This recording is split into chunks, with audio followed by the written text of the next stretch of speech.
Тільки повна міжнародна політична та дипломатична ізоляція Росії з одночасним різким скороченням економічних відносин до критичного мінімуму, запровадження ембарго на російську нафту і газ, відключення SWIFT змусять Москву сісти за стіл переговорів зі звільнення окупованих нею українських територій, включно з Кримом, без будь-яких попередніх умов з її боку. Анастасія Донець, аналітик Кримсос, приєднується до нашого ефіру. Пані Анастасія, вітаю вас. Добрый вечер. Уже на протяжении 7 лет многие политики, в частности Меджлис крымстарского народа, говорит о том, что введение полного эмбарго на российскую нефть и отключение России от международной финансовой системы SWIFT действительно вынудило бы Россию сегодня покинуть оккупированные территории. Но насколько, как вы думаете, внедрение таких радикальных санкций в нынешних условиях реально?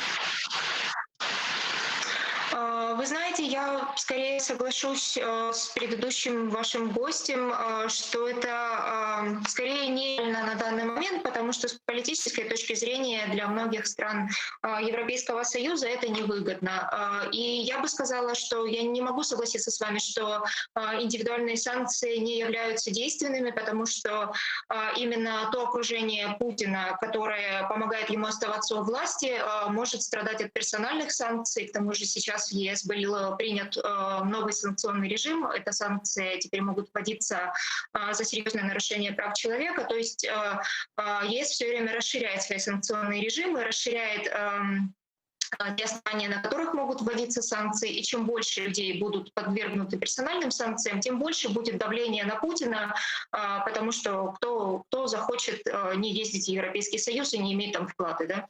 Вот это, кстати, очень интересный момент с внедрением нового санкционного механизма из-за отравления Навального. А разве то, что происходит на протяжении 7 лет на территории временно оккупированного полуострова, временно оккупированных территорий Донецкой и Луганской областей, этого было недостаточно для Европы, чтобы внедрить новый такой санкционный механизм?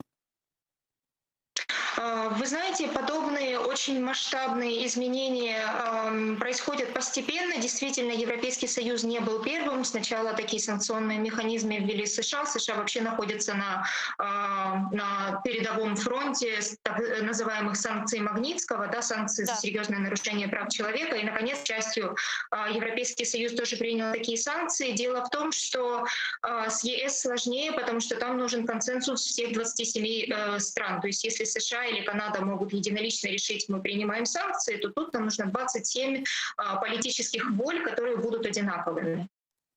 Пане Микола, что вы думаете, вот чем вот этот новый санкционный механизм отличается от других механизмов, которые уже есть в Европейском Союзе?